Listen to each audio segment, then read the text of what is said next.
समस्त को नमस्कार जय जगन्नाथ। आज करवा पोटल पनीर तरकारी जेहेतु रज चली किसी तो स्पेशल घरे बनवा दरकार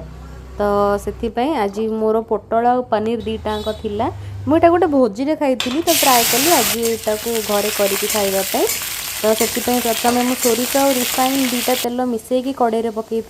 से पकईले टे टेस्टा भल आसे बोलिकी से पोटल पकईकी पोटल को भल कि छाणी देती तापर से लुण पकईकी भल कि मिसई देती तेल अपेक्षा ए पकड़े पोटल टे भल नरम हुए। तापर से कड़े आलू पकईकी आलू को भल कि भाजी देती नाली हवा जाए तापर पोटल आलू दीटा को काढ़ी देलापर एबे से पनीर पकईकी पनीर को हल्का टिके भाजी कहीं पनीरटा को बेसी भाजिले से हार्ड हो जाए हार्ड है तरकारी बहुत टाण लगे खाइला बेलू से पनीर को भी काढ़ी देती तापर सब परिवा काढ़ला से कड़े आउ टिके तेल देकी एठी मोर मसला प्रिपेयर कर देती अदा रसुण सुखिला लंका जीरा पोस्त काजू आ टमाटर तापर तेल गरम है से जीरा फुटेकी तेजपत्र गोटे डालचिन आउ कि ब्लैक पेपर पकई तापर से पकई पियाज पियाज को पूरा चुन चुन कर काटी मुझी तापर से पियाज नाली है से मसला पकईकी भल कि गोले देती मसला को टिके भल कि गोले छाड़ देती तार कंचा अंशटा जो मसलार बास्ना थाए सेटा को बाहर करदेवाई तापर ये देखो फुटीगला जिते मसलार से जो कंचा बास्नाटा थिला सेटा बाहरी गला तापर से मु हलदी गुंड लंका गुंड मु काश्मीर चिली देती आम घर बेसी राग खाती बोलिकी आउ टिके धनिया गुंड आउ पकई लुण स्वाद अनुसार आपण हिसाब से आप ओबियसली से पकईबे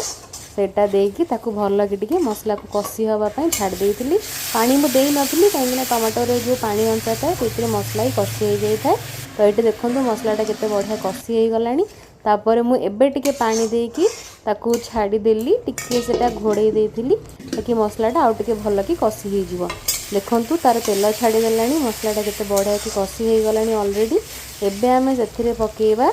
कस्तूरी मेथी पकईले तरकारी रे पर्टिकुलाली पनीर रेसिपी रे कस्तूरी मेथी देले तार टेस्टा को टिके एनहांस करे आ तार बास्नाटा भी बहुत भल आसी थाए। तो ये कस्तूरी मेथी पकईकी ताकू टिके भल कि गोले देला परे मसला रे मु पोटल आ पनीर जोटा छणा होइकी रखा हितला ताकू देकी मसला रे भल कि गोलेकी कषि देइथिली टिके पानी देकी ताकू सेई मसला देहरे फुटीवा पई छाड़ी देइथिली आउ कहीं एटा कले एथिरे आलू भी सीझी पोटल भी हो आ मसलार से जो येटा थाए स्मेल हो कि ग्रेवीर जो टेस्टा सेटा आलू पोटल भितर भल कि आसी जाई थाए। तो ये देखु से आलूटा भी मोर सीझी गलानी और मसला भी बढ़िया कलर दे देलानी एबे बढ़िया देखा जाउची। जदि आपण परोटा कि पूरी रे खाया को चाहूचंदी ताले आपण एमटी ही खाई परिबे। एबे मु सेथिरे पनीर पकेकी आउ टिके भल कि गोळेई देली जदि रुटी परोटा पनीर रे खाउचंती आपण अल्प पानी देकी ताको खाई परिबे किछि प्रॉब्लम नै। मुटा भात सह खाउतली सेति कि तापर पनीर पकेकी टिके फुटला परे मु गरम मसला गुंड देकी ताको आउ टिके भल कि गोळे देइथिली मु एठी पैकेट रुचिर मसला मु यूज करे तापर जेहेतु मु कहली कि आमे भात सह एटा खाइबु सेति पई मु ताको टिके भल कि पानी देकी फुटे देइथिली आ फुटला परे 10 मिनिट परे गैस बंद कर देइथिली। मोर छोट प्रयास मो वीडियो भल लगी प्लीज मो वीडियो को लाइक शेयर और सब्सक्राइब कर देबे। Thank you.